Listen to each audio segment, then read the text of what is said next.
Hey, it's Fitz, and if you don't know who I am, here's a quick bio. I'm a veteran sports journalist who writes, does TV, radio, daily YouTube videos, and I'm a longtime podcaster. Also, I have metastatic stage 4 prostate cancer that came out of remission in January of 23.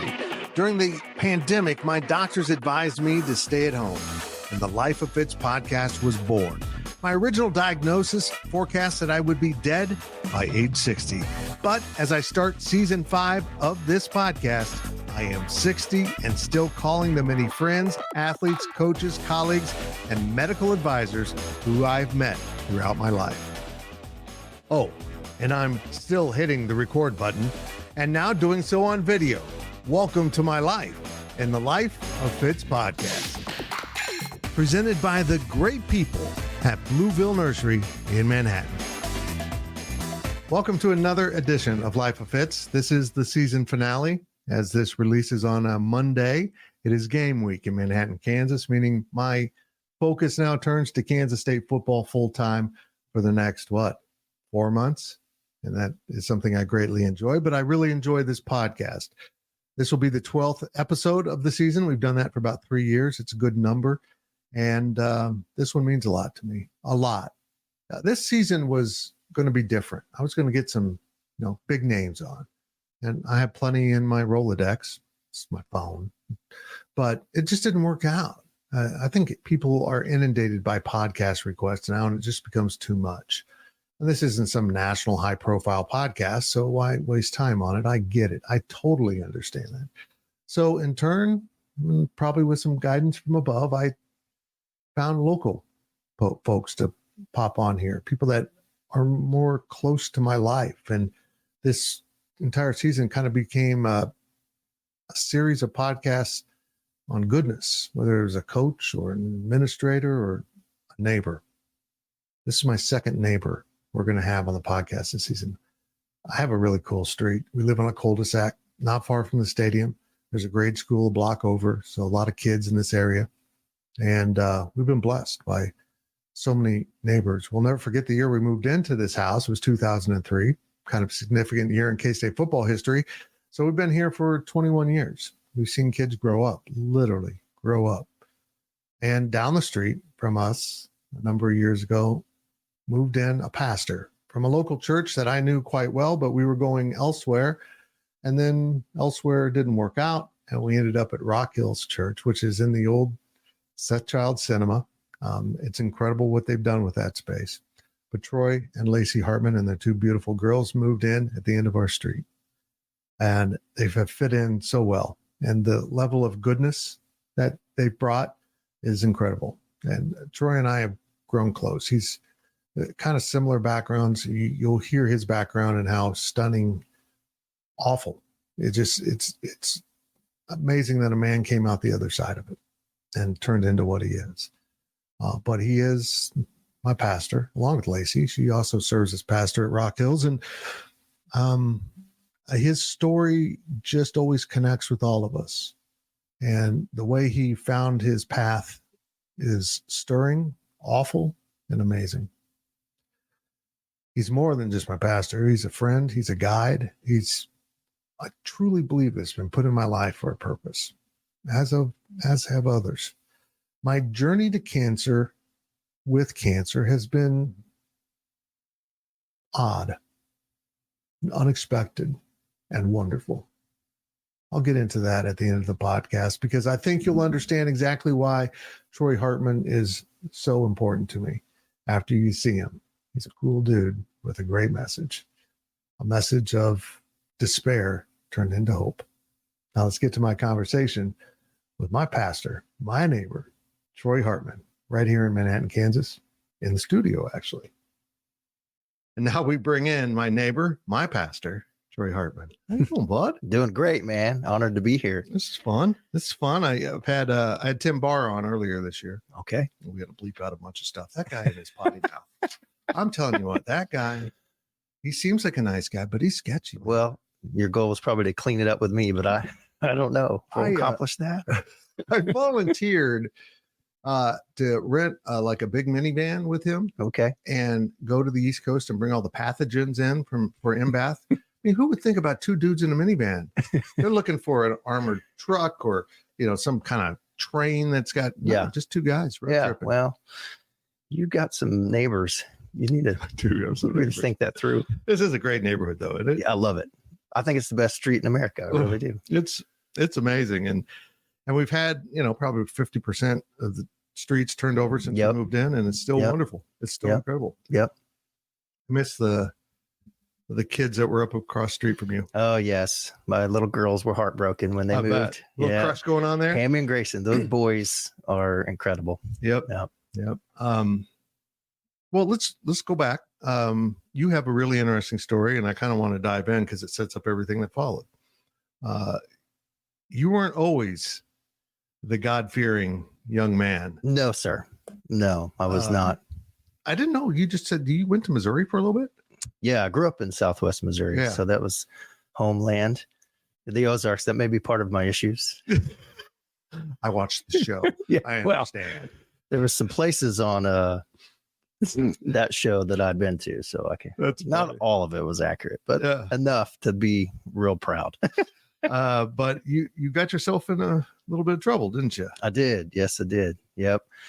Had kind of college was fun. We had lots of fun, but at some point that turned into some too much. Yeah, just some life controlling situations and drinking mostly, and when that happened, it's kind of blurry. But by the time I was at the end of college, I knew, like, man, I'm in a rut. I'm in a situation. Yeah. So were you able just to quit?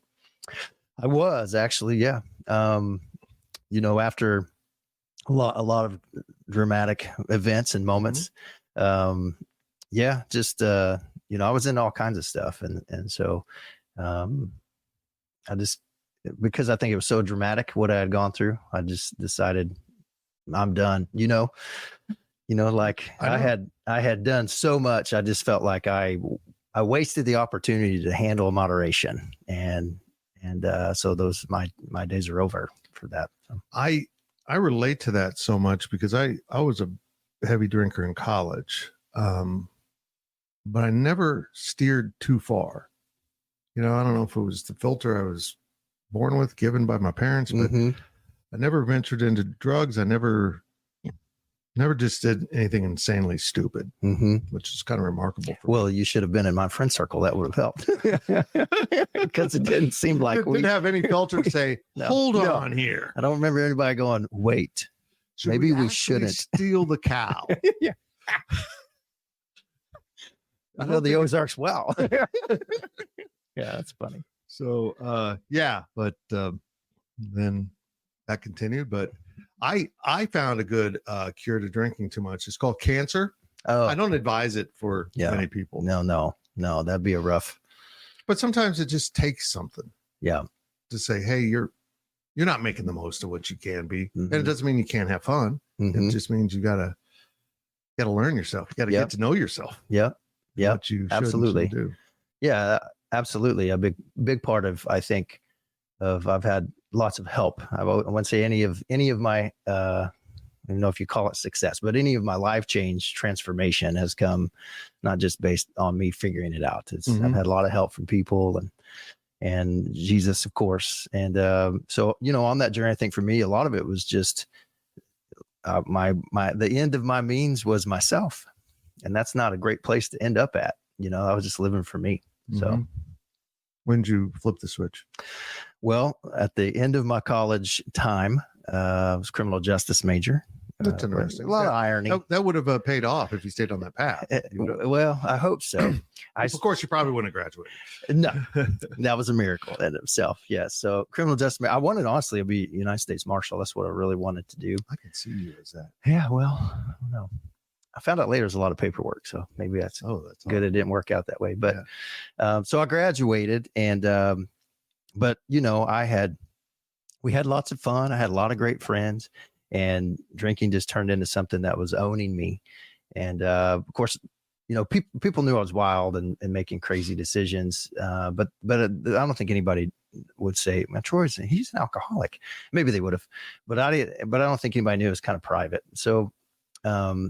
But here I am. I'm like, okay, And my first job was going to be Kansas Highway Patrol.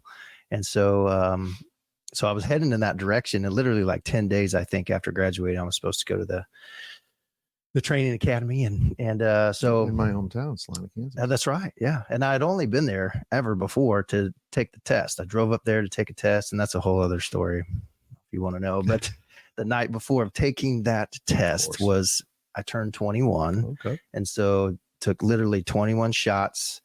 Are you transparent on this show? Because I'm about to be, but absolutely. I woke up in a place I didn't know where I was at. That's horrible. Yeah. Didn't even know where my car was. I drove from there to the car wash to wash my truck, and then drove to Salina. So I took that test. So that was kind of the commentary of my life at that time, just nutty. And I started thinking like, I can't do this career and this path with where I'm currently at. Yep. So I'm going to have to make some changes, but I wasn't strong enough to make those. So what that led to basically is I went to a New Year's Eve party like normal. I played basketball at that little school, and it was at our coach's house. And we kind of talked about, hey, if we go there, I think coach thought if we go to his house, we'll behave a little better, not get in trouble, but he left. So we didn't do what he probably wanted us to. And I think the worst part of my life in that season was I just thought, if you'd asked me, is drunk driving wrong? I would have said, absolutely. There needs to be harsh punishment for that, literally. But then I was doing it. So I was just duplicit. And so I did that night, we watched the ball drop. All that was the year 2000 was rolling around. And so decided to take my friend to another house, and ended up getting into ran off the road. He had Ford Explorer, and I was driving Ford Explorer coming back in the mountains of Missouri, and just took a corner too quick. And honestly, for the parties that I had done the last 5+ years, it was way calm, and it was chill, and it really wasn't nutty, and but just bad decision. And I think by that time I was kind of the older in the group, and people thought, man, he's done this all the time, he's fine. So nobody said, no, don't do that, give me the keys. I just did it, and ended up took a corner too fast, ran off the road. It was we actually drove off a ravine like 40 foot. And so my friend, his name's Matt Jones, who was with me, and I'd gone to college with him 3 years. His sister, that's a small school, so we all knew each other pretty tight. I'd known his sister for 4 years. She just gotten married to a really good guy that I knew real well, and he literally died in my arms. In the middle of nowhere in a ravine. And so, here I am now, and the highway patrolman who worked the accident actually taught one of my classes. So I know the guy, he knows me, and he's like, Troy, of course they see beer in the car, he's like, have you been drinking? I said, yeah, too much to be driving. And I'll never forget that, and just him driving me to the courthouse after they pulled my buddy out, pulled the Ford Explorer out, which it was so destroyed. It was a miracle that I made it out of that. And so he prayed with me on the way to the courthouse, and got there, and my friend Matt was still breathing when they loaded him in the ambulance, but he died on the way. So when I got to the courthouse, I always remember the highway patrolman took the phone call and then turned around and said, it was the hospital, your friend didn't make it, so charged me with voluntary manslaughter. So here I am, first day of a new year, charged with voluntary manslaughter, just graduated college, supposed to be heading to my career. So it's not a good place. What was the result of those charges? I pled guilty, and I was facing a max of 7 years in that process. And, by a lot happened in between that and my sentencing date, was like 5 months later. And so my cousin, she's a year younger than me. She too, in high school, she's more like my sister. We were real close, and she was wild like me. And she had gone to another college, but she had a night where she almost died, drank so much vodka, almost died. And long story short is she had a genuine encounter with the Lord and started going to church, got way involved. And so for a couple of years, she was always trying to get me to go. And I was like, no, I don't, no, I'm not interested.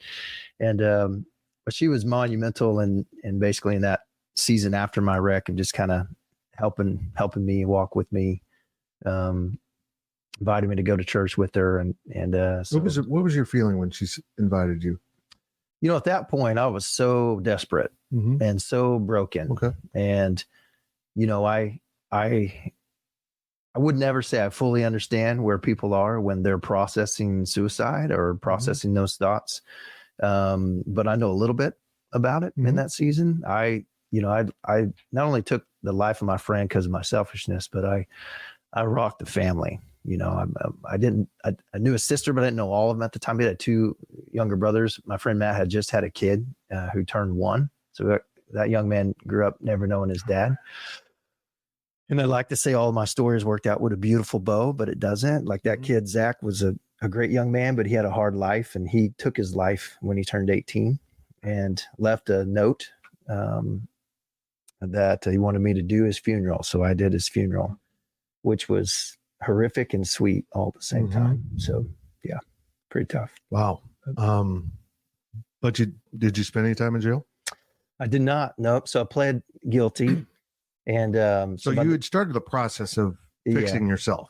Which was yes. I was so desperate when my cousin asked to go to church. I was like, man, I don't know what else to do. The biggest piece of this story, honestly, is my friend Matt's mom, who I'd never met. And she lived in St. Louis. So she tracked me down, and you didn't have cell phones back then, you know, so I don't know how she did it, but it was wired. So but she got a hold of me and she basically said, I love you. I forgive you. I never talked to her. And, and so we just wept on the phone, and I just kept telling her how sorry I was. And, you know, that meant, it was like that, gosh, what, you know, those words just don't seem to mean much.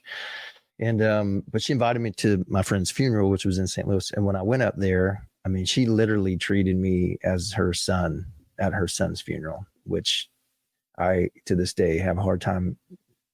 That's love beyond reason. And I have a hard time processing that. But forgiveness is it's a tough thing to arrive at. Yeah. But a beautiful thing. Yeah. I call it the F-bomb, you know, like you have a different definition of an F-bomb. Yeah, I do. It's the forgiveness bomb, but it's powerful, and it is love beyond reason. And so she said, while I was there, she said, literally walked me around, introduced me to her family. I sat by her through the whole service. And she said, Troy, if you give your life to God, he'll use it for good. And so because of her, I was like, yes, ma'am. I mean, I'll do whatever you tell me to do. And I'm probably going to go to jail, and that's where I need to be. And man, I have blown it. And I had no hope for my life being effective or being used. So I came back, and really because of her, I started going to church. I mean, didn't know what else to do. And, you know, I had all kinds of ideas of church. I'd grown up in it, but I just never related to my life and never related to my house. We went, but we didn't factor in that God was real. That sounds familiar. And I wanted to do what I wanted to do. It was nobody else's fault. Right. I mean, I wanted to live my own life. And so when I went back, though, it took, you know, it wasn't immediate, but I felt like those words, honestly, that, you know, I've never heard the Lord, I don't think, audibly speak to me, but in my gut, like for the first time in my life, I was like, oh my goodness, I think the Lord is speaking to me, and he was telling me, I love you, I forgive you, and if you give me your life, I'll use it for good. So it was the same words that Mary, this mom, had said to me. And I just realized, like, that's the Lord, and he's real, and his forgiveness is real. So man, I surrendered in that season. And so back to your question, long way around here. So this is easy. I like this because I don't have to do anything. I sit here and cry. Well, you're beautiful with tears and without. So there you go. So because of my friend's mom, she literally wrote the judge asking to drop the charges. And I wish everybody who's faced trauma would have a story of forgiveness like that, but I know everybody doesn't. But that was so healing for me. I mean, gosh, it was way beyond what I realized, like how much she was establishing my health. So I stood in front of the judge, having pled guilty. The prosecuting attorney was pushing for the full 7 because he knew, because of the area, I was pretty well known, and he had got elected off of being pretty hardcore on driving, which I didn't disagree with. And so up until the day, he was going for the full 7 years. And our attorney that my parents got was like, man, just so you know, at the end of this, like, you're not going to go like pack your bag. You're probably going to do a year or 2 or 3 is what he was saying. So, but in the courthouse before that was my family, my friend Matt's mom, Mary, her daughter, her sons, the whole family all prayed in the courthouse. And honestly, we prayed not that I wouldn't go. It was more of that the Lord's will be done, whatever he wants to do. Right. I mean, at this point, I'm like, I think I'm going to be in jail ministry here, so whatever the Lord has. And the judge said, I've been a judge for 30 years. I've never seen anything like Mary, and I've never witnessed anything like that. And so he said, you're guilty, Troy, but today you receive mercy. Gave me probation. So I got 5 years. And then, man, after that, I just jumped into this is a discipleship program is the best way to explain it. Kind of like a college classes in church electives, basically. So I jumped into that, and, I was not like, now I'm going to be a pastor and I'm going to, do church ministry. I was more of like, okay, Lord, what do you want? What do you want me to do? What do you want me to do? How can I use this for good and help other people maybe take a different path? And so that's kind of how I began in church ministry. And, So I told a lie at the start. I said, you're my pastor. You're one of my pastors. It's good to have more than one. Yeah. Especially if I'm involved. So when did you meet your incredible wife? Who also? Oh man, I was youth pastoring, in Springfield, Missouri. And, so I went, after 2000, it'd be, 2005. So, because of my past situation, I was pretty, strict on doing things different. And so I didn't date much. I didn't do a lot of things that I had done before. And so I was a youth pastor, and Lacey was going to college in Springfield, a Bible college, and she came to a Wednesday night youth group, and was going to get involved. And we were real close to convenient to the school. We were like 5 minutes from there, so we had college students all the time. And I always remember, man, she walked into the youth room, and I was like, who is this curly red-headed girl? She is hot. I didn't say that out loud, of course, but yeah. And then I had to find out, okay, make sure she's not a student in the youth group. Even in Missouri, that's frowned upon. So that was good. She was a college student, and and so first time we ever talked, here's how we connected. I found out that she was from Wichita, and I was like, didn't know that. Oh, so are you a KU fan? And she was like, well, I kind of grew up liking the Jayhawks. And I was like, oh, okay. And then I just started making fun of the Jayhawks, and that's how we first connected. So it was special. It was such a special time. Yeah. The Lord was really leading, He knows. Yeah, he does know. Now, the sad thing is that I was a Mizzou fan. So the good, the bad, the ugly, it just depends on your perspective. So. Exactly. Yeah. So when'd you get married? Golly, we met and found out she was of legal age, and her dad approved. And so a year later, we were hitched. Yeah. We were on the fast track. At that time, I told her, I was like, I got a lot of friends, like, I don't need just another friend. Like, so it worked out well. But she's from a family where that shepherding people is woven into their family. Yes. Yes. Yeah. So both her parents are pastors. Her 2 brothers are pastors. So, it's and her parents I love because they're, I got to see in them, what it can look like when you're the same at home as when you're leading on the platform at church. Like, they're authentic. They're not perfect, but they love the Lord at home as much as they love him when they're in a church service. And so I had not seen that. And so that's been such a good model for me. And they'd always said, church is not the family business. It's whatever God has for our kids. And so they never pushed them to be pastors, to be in ministry. But I think just the authenticity of how they grew up and showing that they truly love people, just, the Lord used it, and that's what they do. There's a kind of a cliche of the rebellious child when their father is a pastor. But I don't blame the child. I feel like they see the duality of the different lives they lead. Yeah. They don't live the church life. as much as they talk about it. For sure.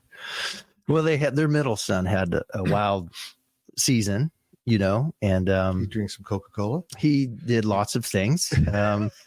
Did you stay out late fishing? That I don't know if he would want me to share.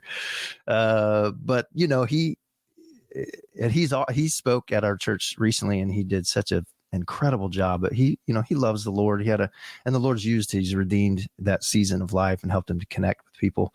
But I think, just in their family, the biggest thing, just watching, it was just real. It was just real wherever they went. Even the disciples of Jesus, not all of them, made the whole journey, Mm-hmm. So even Jesus's kids, so to speak, went astray. So sometimes it's the environment. I have 2 girls, and so I know for them, a big challenge is going to be making faith their own, Right. because they're in it all the time. They're in the church world all the time. They're around church people all the time. That's mostly good.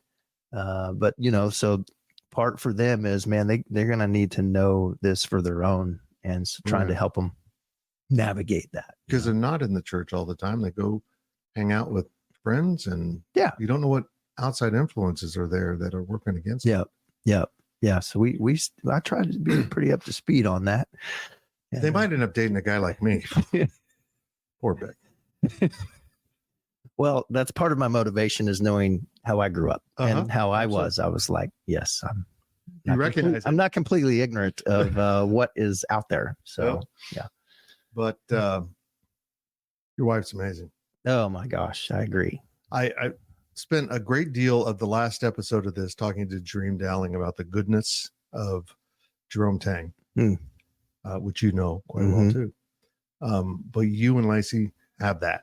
And I've found in my situation, not that the people I was with before cancer were bad for me, but swimming in that goodness, you just can't have negative forces. You can't. Yeah. And I think it took me cancer to realize that, but that's just a great lesson. How many negative forces I had that I let apply to me. Yeah. And some I resisted, but others I didn't. And it's kind of a miracle I came out the other side of it, even though I wet my pants. But hey, the Lord has a plan. Yes, he does. I was just thinking, one of my regrets, we all have regrets, right? Right. Everybody, if we're honest, we all have regrets. They're inevitable. But I always say grace is available. But one of my greatest regrets was I led a lot of people in that same path. Like I pulled some people in with me on that negativity, not purposefully. Yeah, but, just inclusive. Yeah. You think you're doing the good thing. Hey, come along, man. We're having fun. Yeah. And it's crucial to have people around you that, community's key. I mean, the pandemic showed us lots of crazy stuff, but it just made it completely obvious that we cannot do life by ourselves. Nope. So can't get when I was in college, I had an incredible fraternity experience. I mean, I'm still tight with all of those guys. In fact, this upcoming weekend, we're having a reunion. So love it. That's probably awesome. Be in Aggieville. But we drank a lot. We did a lot of things. Yeah. And it wasn't a big drug culture in the house, but I later came to find there was a weed culture. A lot of guys smoked. And I'm like, I never knew you guys smoked. And one of my buddies, in fact, my best man in our wedding, said, Fitz, you have such an addictive personality. We were never letting you near that stuff. Not for 1 minute. I thought, man, what a blessing. Thanks for looking out. They did. Yeah. They really did. Yeah. So now I'm currently addicted to hint water. It's much better than weed or alcohol. Yeah. Well, and, it's got a lovely hint of flavor. Yes, that's good. So let's take a short break and hear from our sponsor, Blueville Nursery.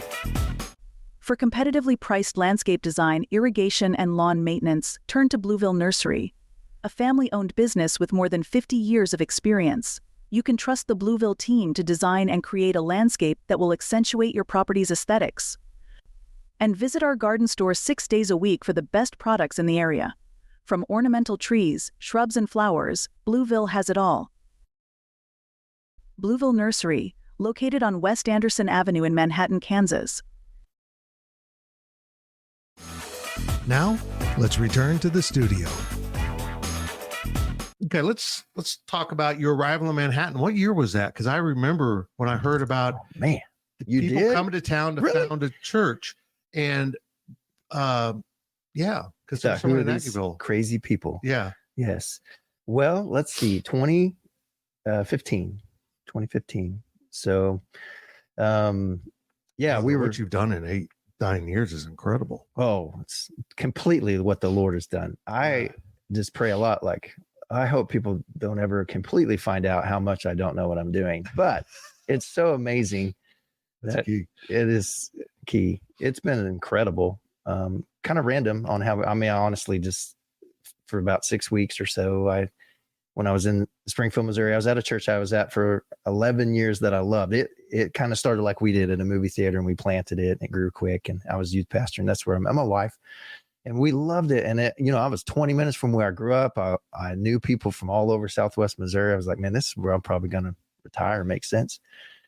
And I just felt in my gut like something different's coming, but I don't know what it is. And I think I'm supposed to not get comfortable. I'm comfortable here. I'm supposed to do something different. And I had Manhattan in the back of my head. And I was like, well, I know it's not New York. I mean, what good is somebody from the Ozarks going to do in New York? So That'd be a good sitcom. yeah, exactly. It would. Reality show. And so I knew it was Manhattan, Kansas, but that was it. I mean, it was just in my head for a while. And so anyway, we started, taking steps on what does different mean? What does it look like? And realized, I think we're supposed to go to Manhattan. And so we told the church we were at, and man, they helped us and took up an offering for us and sent us out and moved here. I knew one young man when we moved here, Dylan Wilson. He was a kicker on the football team. Great young man. He's a very influential guy, but it was the three of us. I mean, my family and Dylan. So, and my mom came. So it was really the five of us that I knew when we started. And man, it was fun. We were at the Boys and Girls Club when we kicked off, and I loved it there. It was a great place. So one brick at a time, one member at a time. That's right. Yeah. I remember hearing from friends, Dalton Reisner, D. Scott Fritchen, how do I describe it? How positive and powerful the church was. And I grew up in the Presbyterian church, very formal. Now we sing. Now we, that wasn't for me. I'm not into rules, Troy. I don't like rules. So you need them, but shocking. Unbelievable. We had attended 2 different churches here in town. One we left because the pastor ran off with someone in the church. The other we left because the pastor embezzled money from the church. So you can see that my faith in people telling me how to live a good life was pretty low. And that the whole organized religion and all that was a turnoff. There was something about this wasn't a church that hired you. This wasn't, just another job for you. You literally, you and your wife and other people were the cornerstones of this specific Rock Hills church.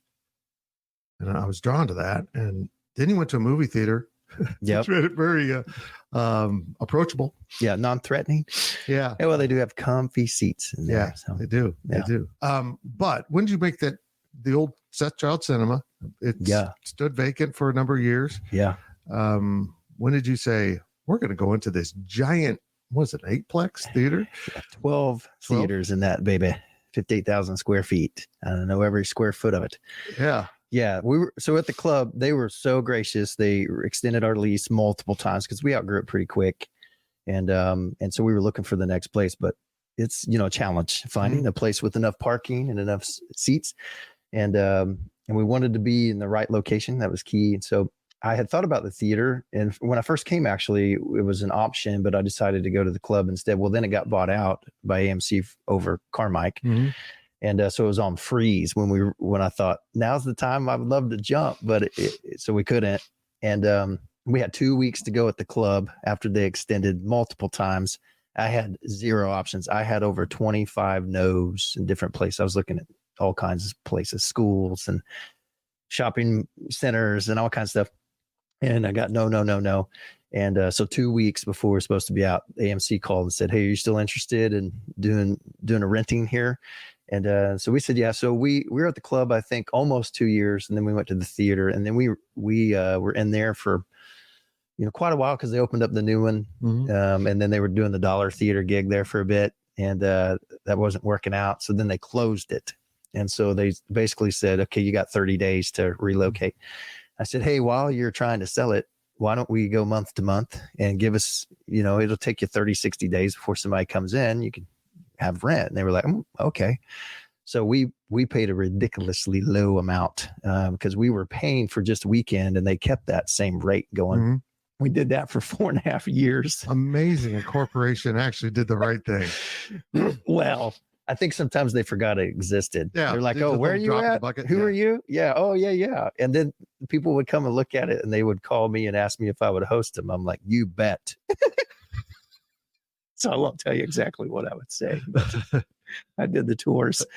I got this. I was probably the worst tour guy they ever had. I bet. Dang pipe leaking. Release the rats. Well, at least the rats are just out of control. So that was fun. And then we got a chance to buy it, and we needed to go up and they needed to come down. We finally got to the spot where we could and purchased it. So now we're renovating it, and we love it. It's cool. We love where it's at. It's great. Call it 9 acres of hope. We have 9 acres in the middle of Manhattan, It's crazy. It's a good spot. It's yeah. And you mentioned you're renovating it, but you would do services in one of the big theaters, and next to it would be a smaller theater in which you could watch the video, because you're streaming this thing. I mean, because of Fort Riley, you've got soldiers all over the world watching this. Yep. And that was cool. I mean, we showed up late one day and we're okay, we're going to go over here. But you have totally outgrown that small theater, haven't you? Yeah. Or that big theater that, so you're now combining 2 theaters? That is the goal. Yes, sir. Yeah, we're going to take down a wall. And so I think all of our members know that we're doing that at this point, but I will announce it this coming Sunday for sure. But yeah, we'll be out on Monday, so you already announced it. Hey, perfect. Well, great. So that's exciting. That'll help us double our room space, and we do kids ministry in another one of our theaters, and we have classes in other theaters. It's fun. It's a really active place and a welcoming place. I mean, your members do such a good job of just welcoming everyone. Oh, that's good to hear. I'll pass that on. That's positive. And plus, great. On occasion, you've fed me donuts. It's an important part. Yes. I always tell this, but I'm a member of the media. If you feed me, I'll show up. Man, there's a free meal of any sort. If beef jerky to steak dinner, doesn't matter. The media will show up. That works with college students as well. Yeah. So yeah. And that's one of the things I really like about this church is the cultural differences, the melting pot. You got so many students. The people who think students have lost their way with God need to go one Sunday to your church. Well, that's exciting. And there's another one up the road from us that has the same. Absolutely. Trait. Doing a great job connecting. And yeah, that's the beauty, honestly, of Manhattan, where I grew up in Springfield area. I wouldn't say it's non-existent, but it's different here. Like, there's some great churches here, and I get along really well with the pastors, and we're on the same team. So we try to support one another. And well, you're kind of the big guy in town now. They got to be nice to you. No, not really. They know me enough to know, like, yeah, he's an interesting guy. They know where I'm from.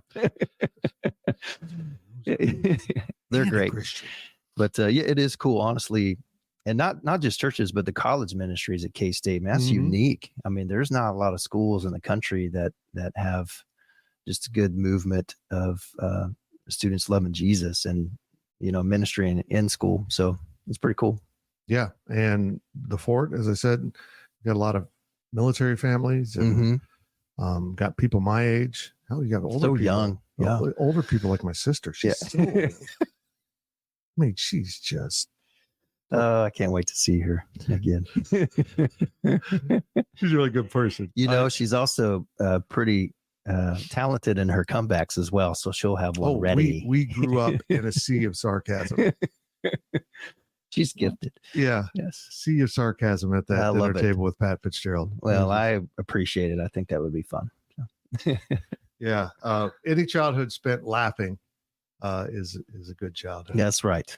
So, but yeah, that I'm just blown away by I go there, and I'll be honest, it's probably growing up in a traditional church with, beautiful stained glass and, long center aisle and someone in robes talking to you.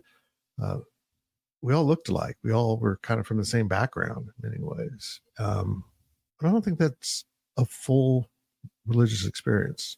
I don't. I mean, if you're supposed to be good to all people, you should attend church with all people. And that's one of the things I absolutely love about Rock Hills. Plus, I saw some cool movies in there. Yes, I hear that a lot. I grew up in a setting that was pretty traditional. And, I've come to the place where, it's not all bad. Like it's tradition, like communion. I mean, that's a tradition. That's an established tradition by the Lord.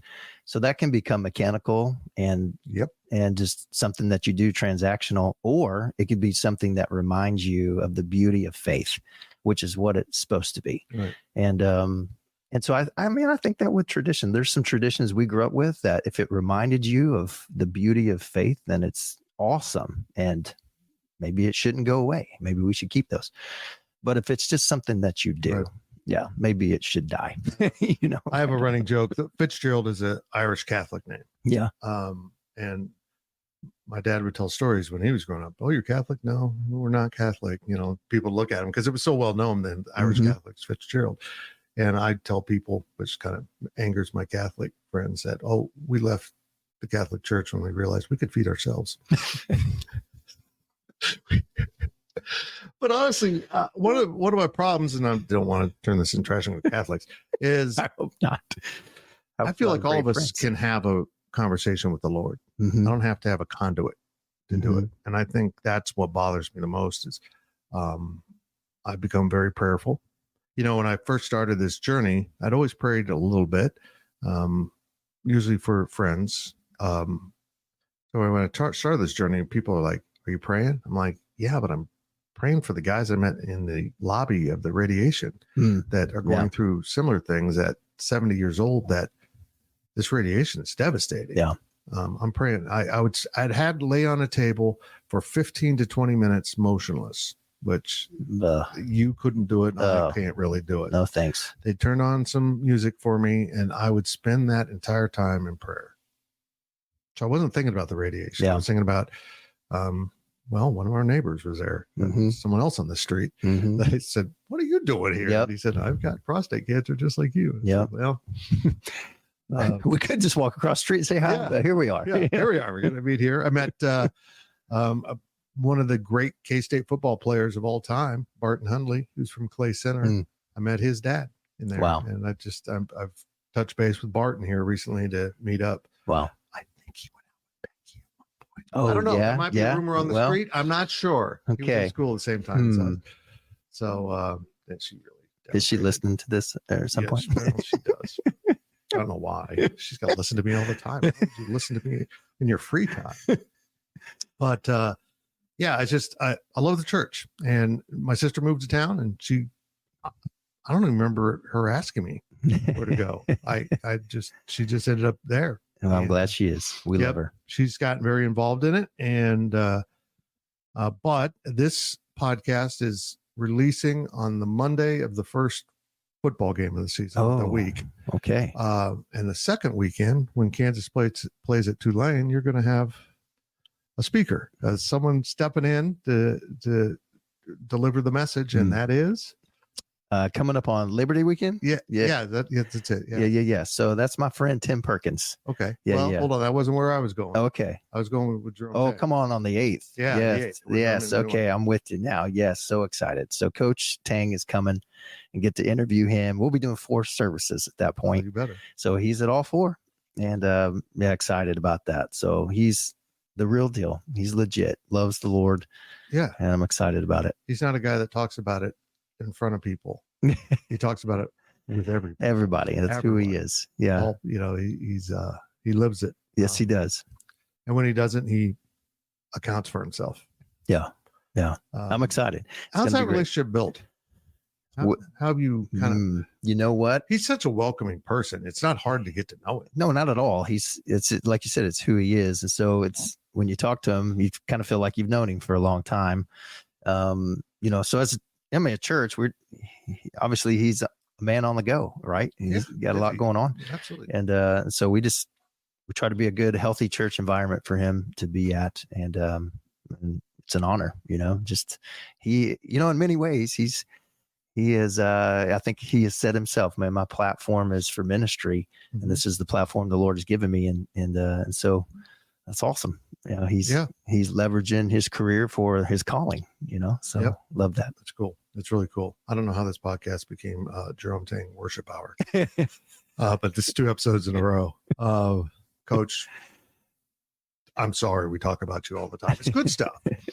But yeah, that's going to be really cool. Unfortunately, I will be in the den of sin, New Orleans. Okay. Covering football. Eating well. Yeah. Probably eating well. We've got a morning football game, so that clears the schedule for the evening. Nice. The 7 a.m. flight will suck. But, yeah. But yeah, it's that's a downside of my job is I'm often gone on the road, and when I'm not, I'm trying to hide out. Yeah. But yeah. I see by your shirt though, you have made the conversion. I have. I am deep purple. Yes. Yeah. It really wasn't that hard to convert. It's to remove the Mizzou shirt and put on K-State. Well, the thing that, and look, I recognize that most fan bases have goodness about them, but this fan base just seems to be generally well-intended. Yeah. I love it. I know. I've had so many people come from out of town, come from other schools, come to games in Manhattan, and say, your fans are so nice. Is it something that you tell people to do? No, it's Kansas. We got people from all over Kansas here, and Western Kansas is still somewhat wholesome. It's not totally corrupted by society. And I'm not an ag person, but that ag influence on the university and the culture is mighty. And it teaches us lessons. I always say that the reason K-Staters are resilient is because of that ag background. You can't control the rain. You just have to deal with the rain. Yeah. Whether it's too much or too little. Yeah, that's true. Bad timing. You can't change that. You have to figure out how to get to where you need to go in these circumstances.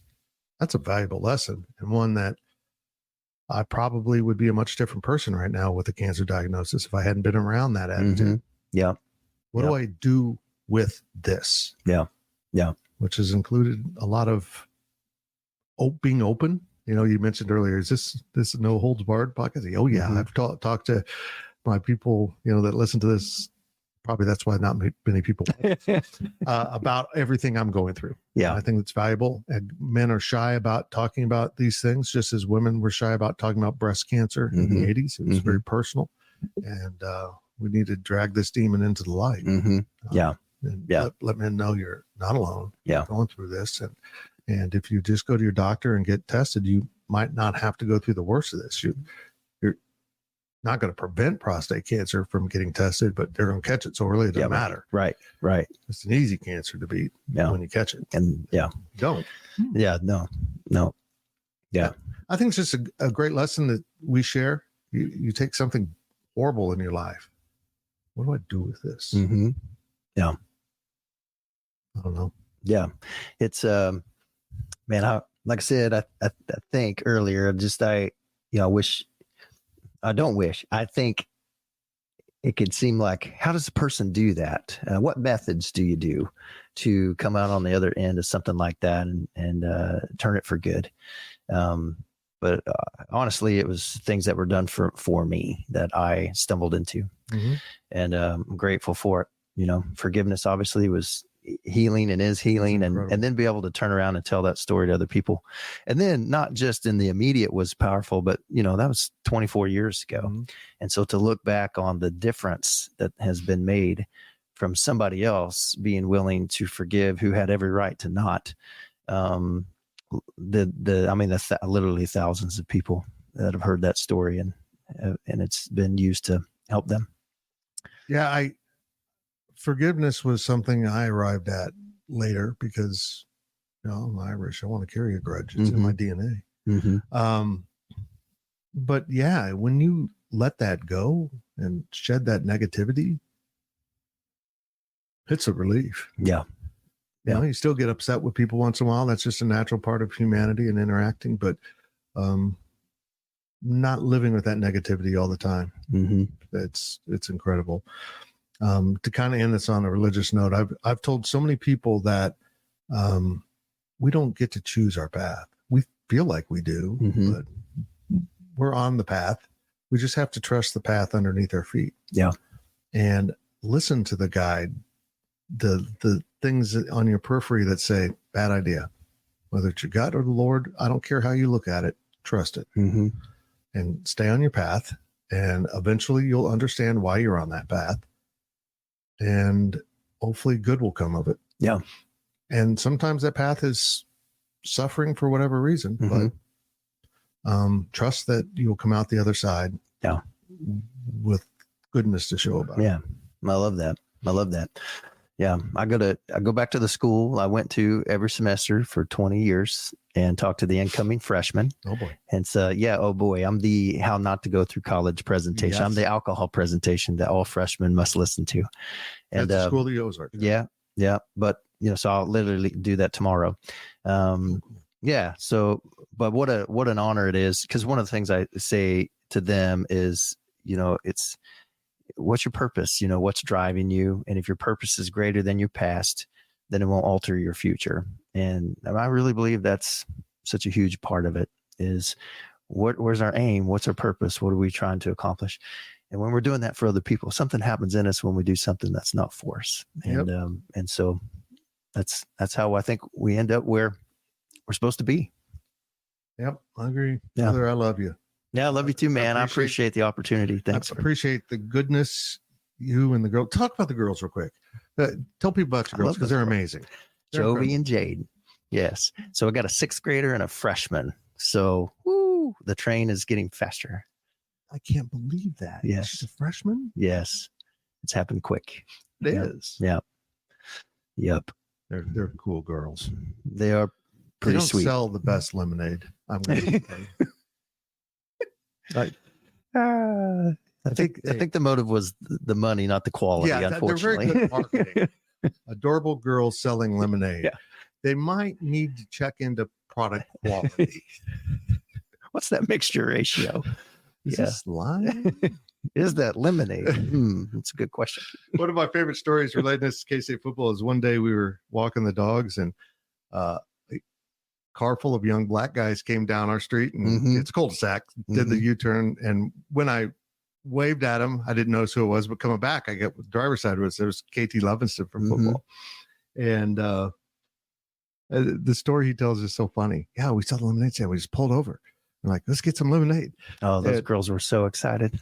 He's such a good dude. I don't even know who he's with, but he's such a good dude. And he goes, yeah, they said we could have it for free. And I gave him a 20. You're a college student. That's beautiful. That's big time right there. A college student. Yeah. They were so sweet. Those boys, the girls were pumped. Yeah. We heard about that for days after. That's pretty sweet. That's Manhattan, Kansas. That's really cool. I knew one of the coaches, so I texted him a picture and I said, just want you to know, man, these are your players out making a difference. And so he was like, that's awesome. So it's cool. Okay, brother. Yeah. I'll let you go down the street and do whatever you do. Yes, sir. On Wednesday. Thank you so much. Yeah. Thank you, man. Love you. Love you. He's just such a cool dude. I just love him.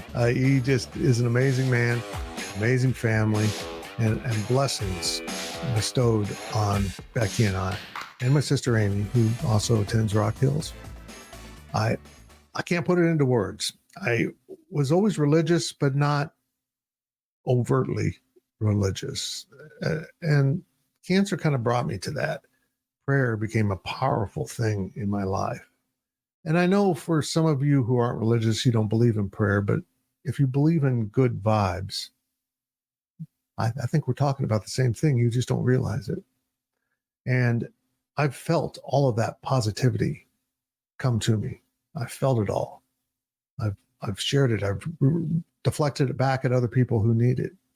And I can say with great faith and realization that cancer made me a better man. Your turns in life don't have to be things that ruin you. They can define the next version of you, and you can find a better version of you.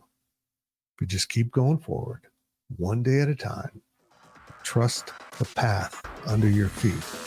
You don't choose it, trust it. That's it for season 5 of Life with Fitz. Bless you. Thank you. If you're a person that watches this every time, it's so meaningful to me that you want to hear these stories and hear about my life and me make peepee jokes. We'll be back next year. We're going to do at least one more season because we're closing in on 100 episodes. And then I'll pause and I'll decide if the show goes on. It may. I appreciate you listening to this week's edition of Life of Fitz. And thank you to all the great people at Blueville Nursery for sponsoring our show. This has been a Spirit Street production.